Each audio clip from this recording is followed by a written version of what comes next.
Assalamualaikum warahmatullahi wabarakatuh. Yang saya hormati Ibu Tunjung selaku dosen pengampu kimia fisika. Di sini saya akan memenuhi tugas Science Talk Review Journal. Sebelumnya, saya akan memperkenalkan diri. Nama saya adalah Cynthia Veronica Sianturi dengan NIM 121230039. Di sini saya akan mereview jurnal berjudul Termodinamika dalam Memahami Proses Pengolahan Mineral yang disusun oleh Stefani Tarumingkeng dan kawan-kawan Prodi Fisika FMIPA Institut Teknologi Bandung. Saya akan mereview jurnal ini dari sisi atau dari perspektif afinitasnya. Nah, pada bagian judul jurnal yaitu Termodinamika dalam Memahami Proses Pengolahan Mineral sudah cukup jelas untuk judulnya dalam mencerminkan isi dari penelitian yang berfokus pada hubungan antara termodinamika dan proses pengolahan mineral. Pada bagian abstraknya juga memberikan bagaimana penjelasan gambaran umum yang baik mengenai konteks penelitian pada jurnal tersebut, tujuan penelitian, serta metode yang digunakan pada penelitian yang akan dilakukan, yaitu yang sudah dilakukan yaitu analisis termodinamika dalam pengolahan mineral di Indonesia. Selanjutnya, pada bagian pendahuluan.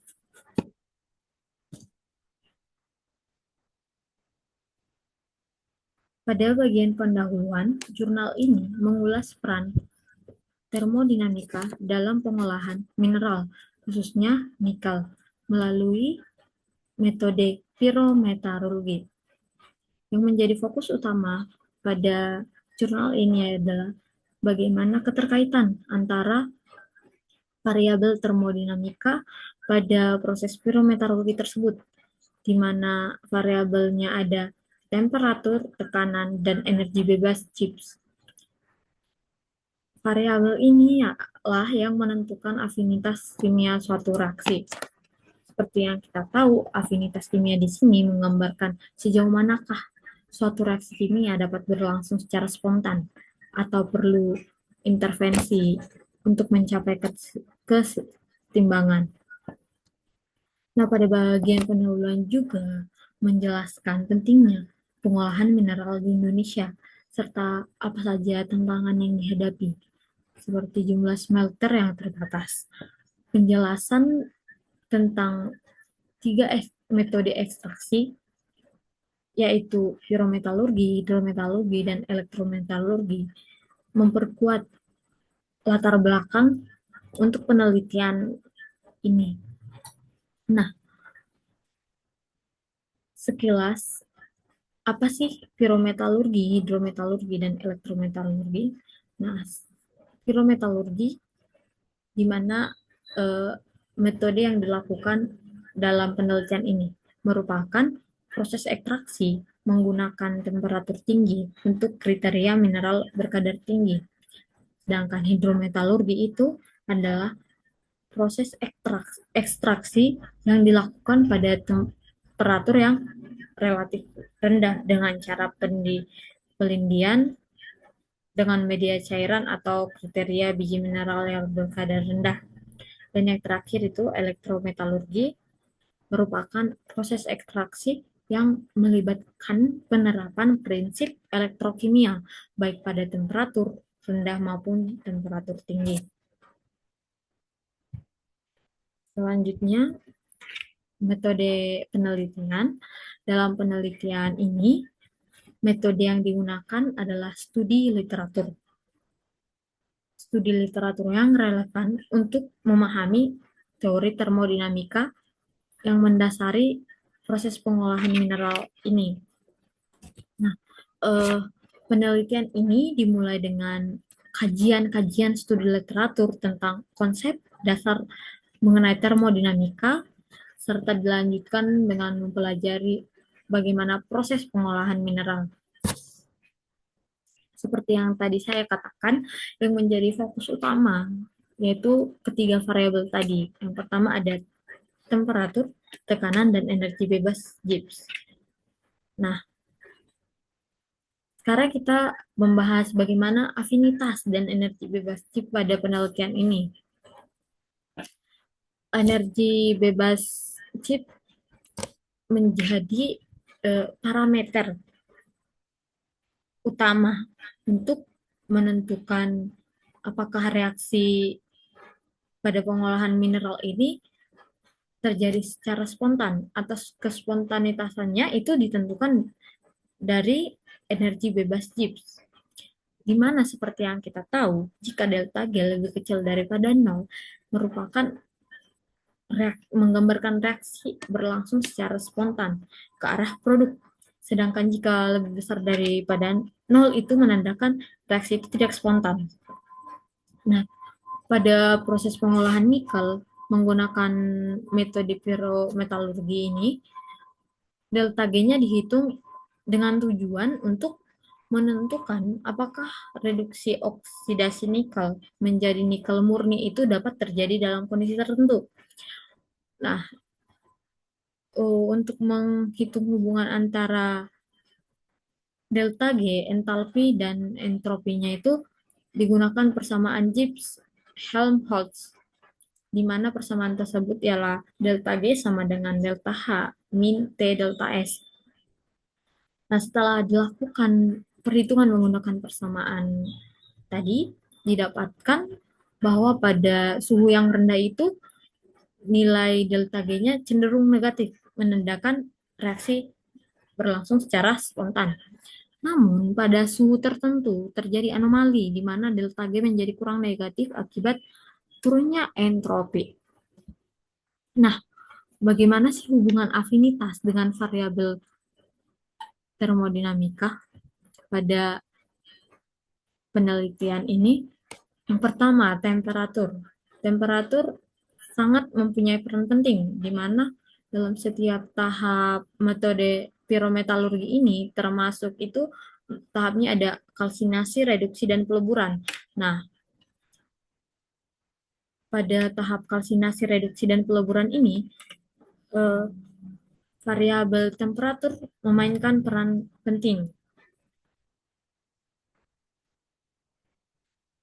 Pada bagian reduksi itu, jika temperatur meningkat, umumnya afinitasnya atau energi Gibbs-nya akan semakin negatif. Di mana kalau suhunya tinggi tertentu itu, delta G-nya menunjukkan tren kurang negatif yang mencerminkan adanya seperti tadi, kontribusi entropi pada kesetimbangan reaksi. Nah, variabel kedua yaitu tekanan. Bagaimana keterkaitan tekanan ini dengan uh, afinitas. Jadi tekanan ini berkaitan langsung dengan kondisi reaksi, khususnya pada reaksi gas padat. Hubungan ini dijelaskan pada suatu persamaan, di mana persamaan itu delta G sama dengan delta G derajat plus R T ln K. Nah, variasi tekanan dapat juga mengubah kesetimbangan reaksi. Nah, bagaimana sih variasi tekanan dapat mengubah keseimbangan reaksi? Itu misalnya, tekanan yang tinggi itu cenderung mendukung reaksi yang menghasilkan lebih sedikit molekul gas. Nah, ini merupakan relevan dalam proses reduksi nikel.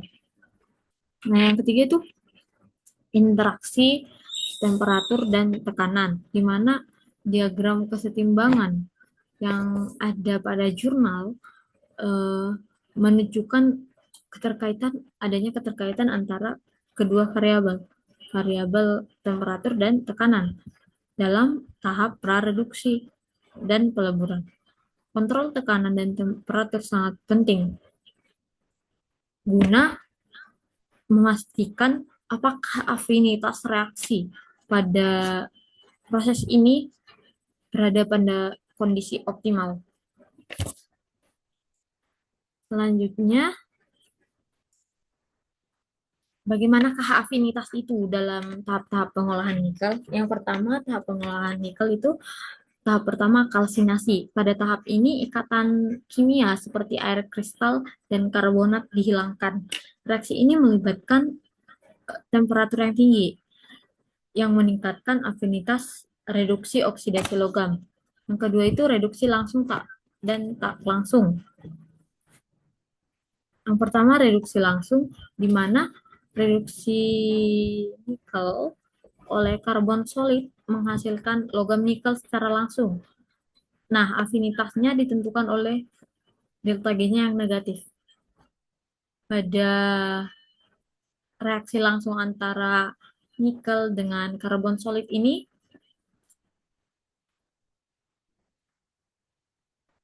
dan menghasilkan logam nikel itu eh,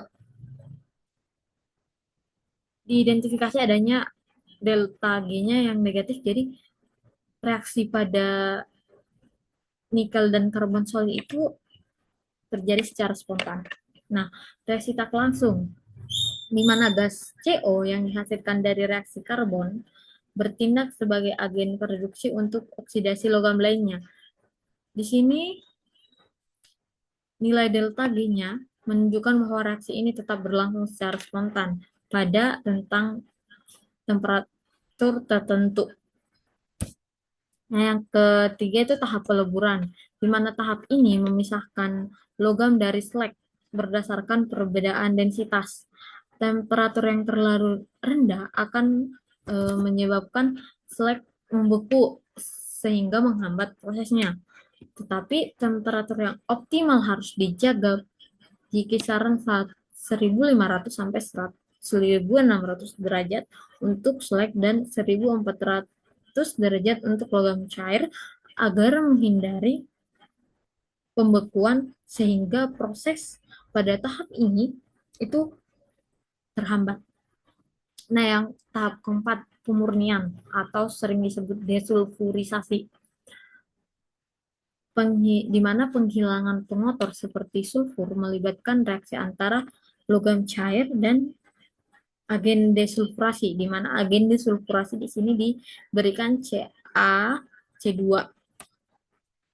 Nah, afinitas reaksi ini sangat bergantung pada temperatur yang harus dijaga agar di atas titik leleh logam untuk mencegah pembekuan logam cair. Nah, pada jurnal tersebut terdapat diagram dan analisis afinitas. Mari kita bahas, yaitu yang pertama itu bagaimanakah hubungan delta G terhadap temperatur. Grafik menunjukkan bahwa delta G semakin negatif seiring peningkatan temperatur hingga mencapai titik optimal. Setelah itu delta G mulai mendekati nol atau menjadi kurang negatif. Yang kedua itu diagram kesetimbangan atau PT yang tadi sempat saya bahas, yaitu menunjukkan bahwa pada temperatur yang tinggi, tekanan yang lebih rendah dapat mendukung reaksi berlangsung secara efisien. Nah, bisa kita simpulkan pada jurnal ini, afinitas kimia dalam pengolahan mineral, khususnya nikel, sangat bergantung pada pengendalian variabel termodinamika tadi. Temperatur dan tekanan harus diatur secara tepat untuk menjaga keseimbangan reaksi. Energi Gibbs juga menjadi indikator kunci untuk mengevaluasi apakah reaksi tersebut spontan dan efisiensi reaksi pada setiap tahap-tahap pengolahan yang keempat tadi.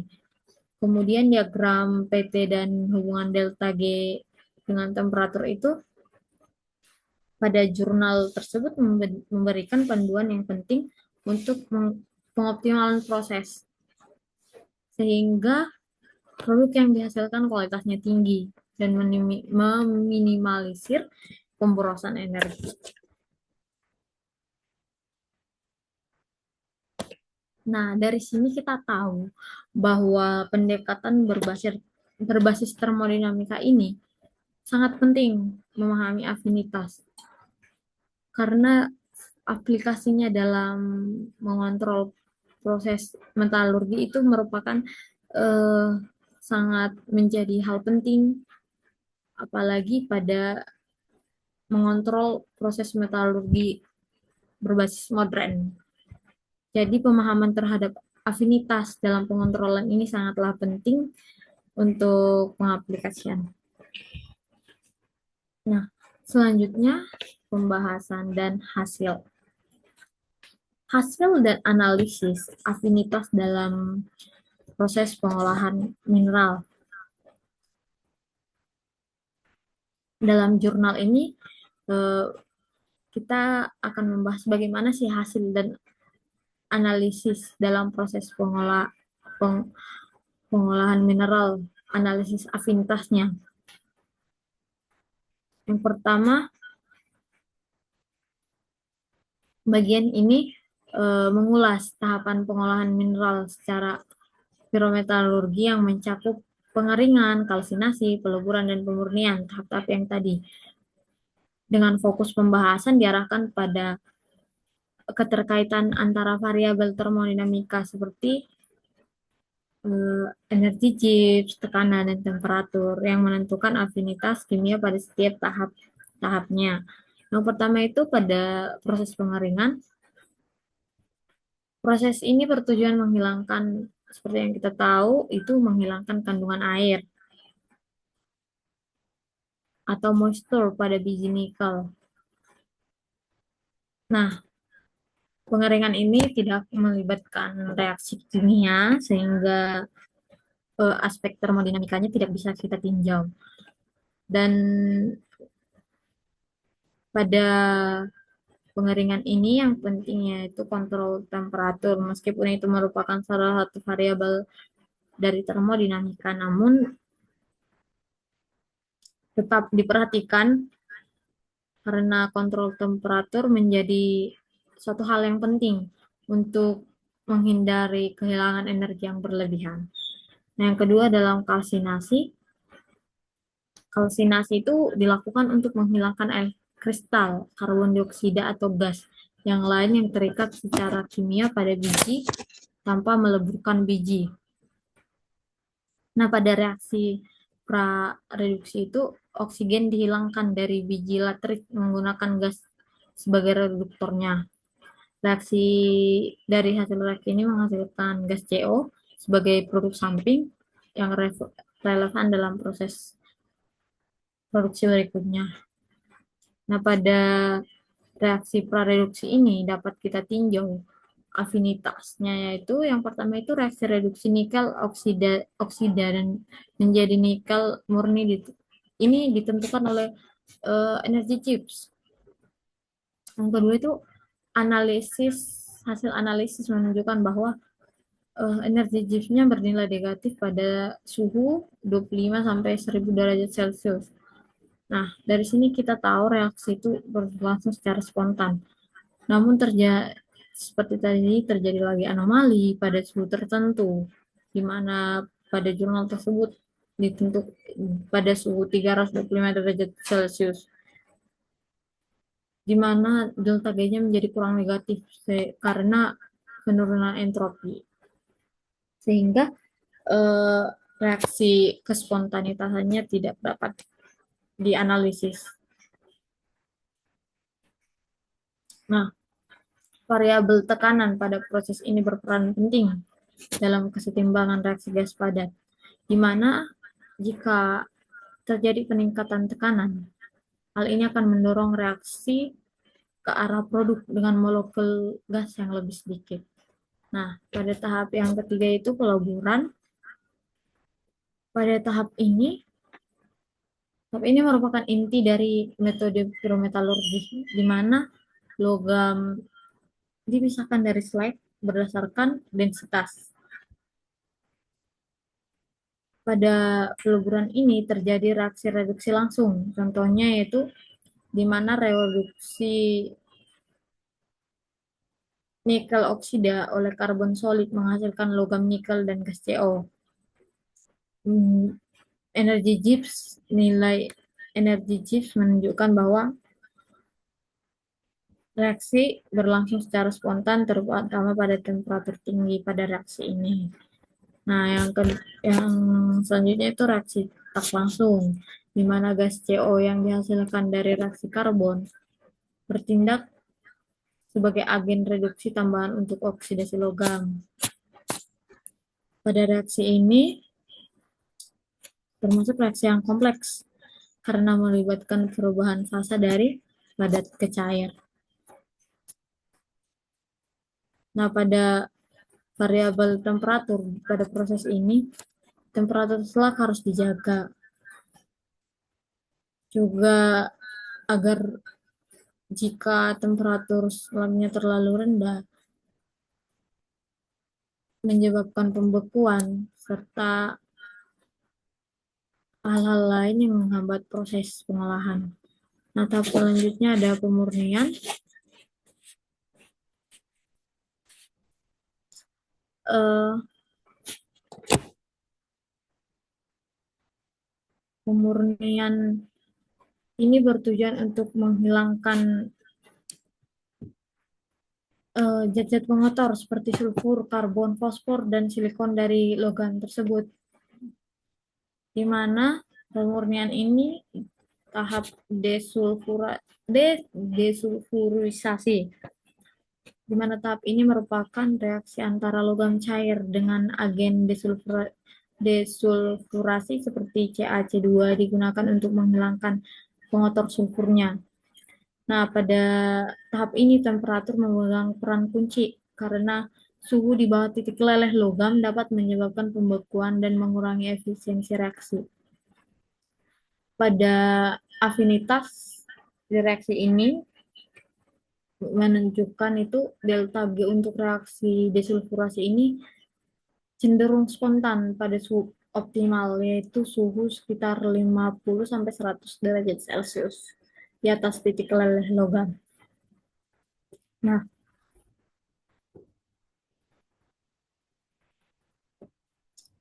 bagaimana afinitas kimia dalam pengolahan mineral? Afinitas setiap reaksi pada pengolahan mineral ini dikendalikan oleh energi bebas Gibbs yang bergantung pada variabel tekanan dan temperatur. Jika delta G-nya negatif, menunjukkan bahwa reaksi berlangsung secara spontan itu sangat mendukung efisiensi proses pengolahan. Yang kedua itu keterkaitan variabel termodinamika.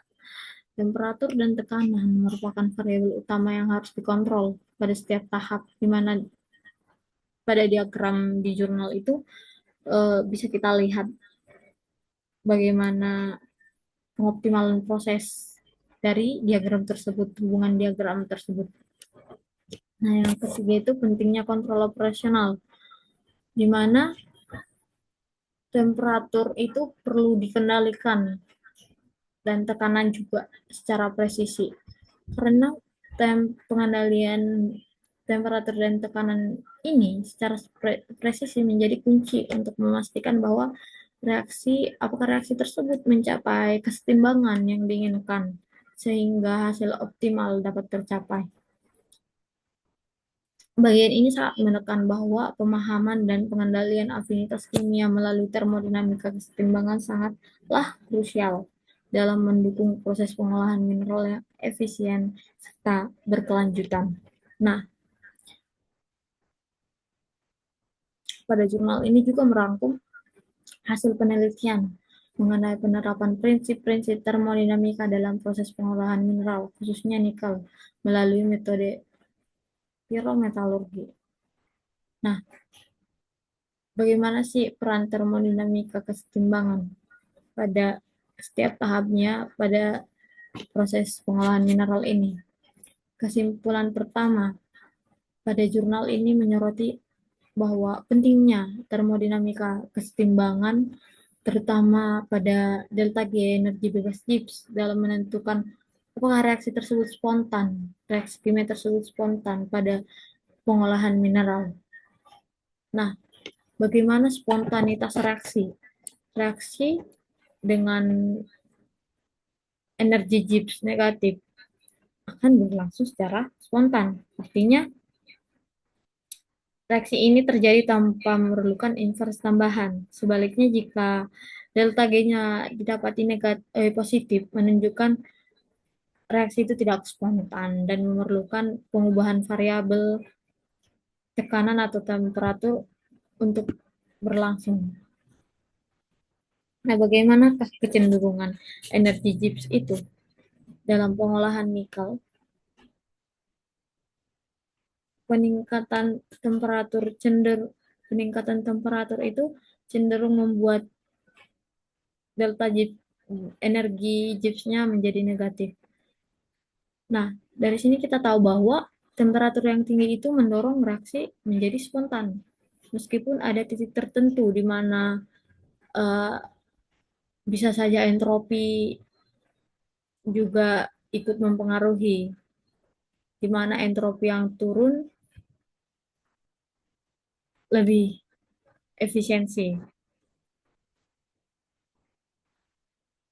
Hal ini menegaskan bahwa analisis energi bebas Gibbs dan alat yang esensial untuk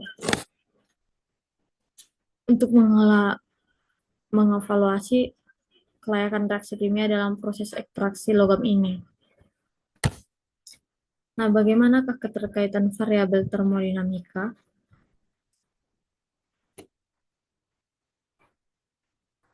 Seperti yang saya bilang tadi, variabel temperatur dan tekanan itu sangatlah penting pada hal ini.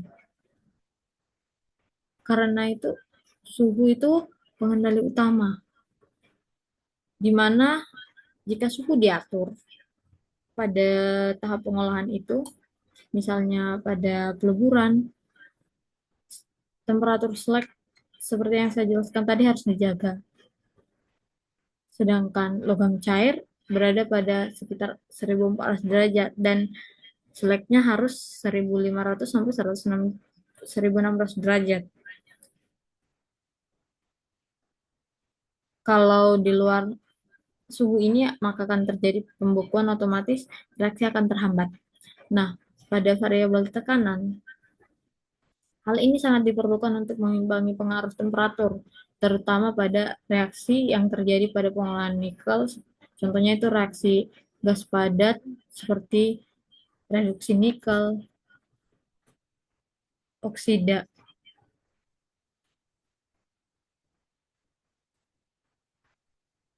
Kemudian itu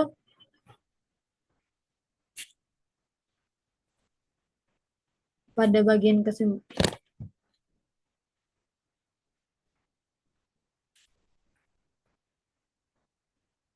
di bagian kesimpulan juga disoroti bagaimana teknologi alat ukur yang digunakan dalam penelitian ini.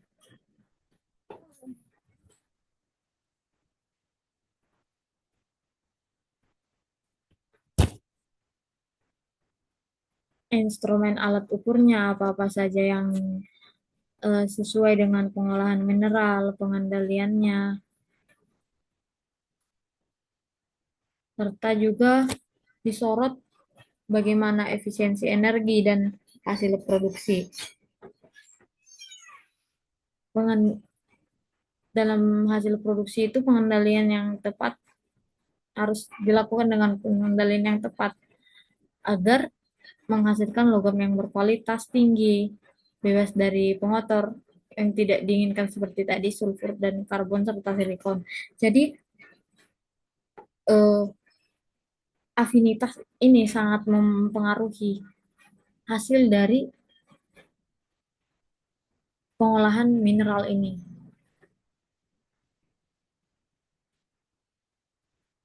Nah, selanjutnya dari yang saya jelaskan tadi,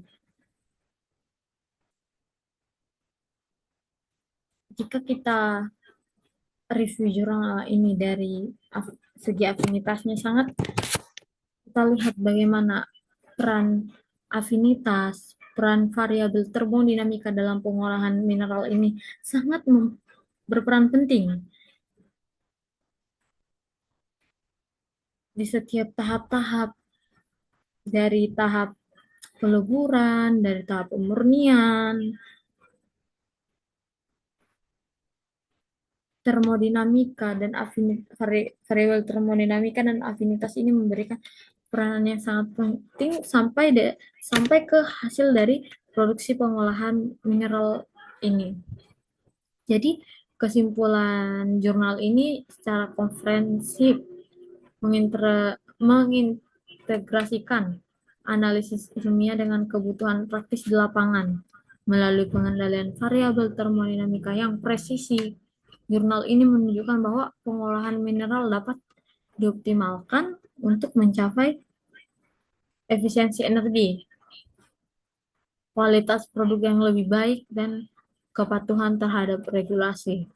Pendekatan ini membuka peluang untuk mengembangkan lebih lanjut baik dalam inovasi teknologi maupun penelitian dasar di bidang termodinamika mineral.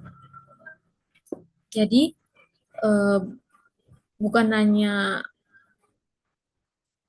variabel termodinamika dan afinitas juga, tetapi alat-alat juga harus diperhatikan dalam proses pengolahan mineral ini. Nah, begitulah review jurnal dari saya. Semoga bermanfaat dan sebagai calon insinyur teknik kimia, kita sangat kita jadi tahu bagaimana peran afinitas, peran kimia fisika dalam suatu pengolahan itu. Bagaimana bagaimana pentingnya belajar kimia fisika ini untuk bekal kita jika sudah bekerja nanti. Jadi, eh, terima kasih buat Bu Tunyung untuk ilmunya dalam satu semester ini. Dari review jurnal ini saya menyadari betapa pentingnya setiap ilmu-ilmu, setiap materi-materi yang telah dipelajari untuk pengaplikasian di dunia pekerjaan nanti. Semoga uh, dari Science Talk yang saya ungkapkan ini memberi kesan, memberikan pelajaran bagi para pendengar. Saya memohon maaf apabila ada kesalahan dalam perkataan. Terima kasih.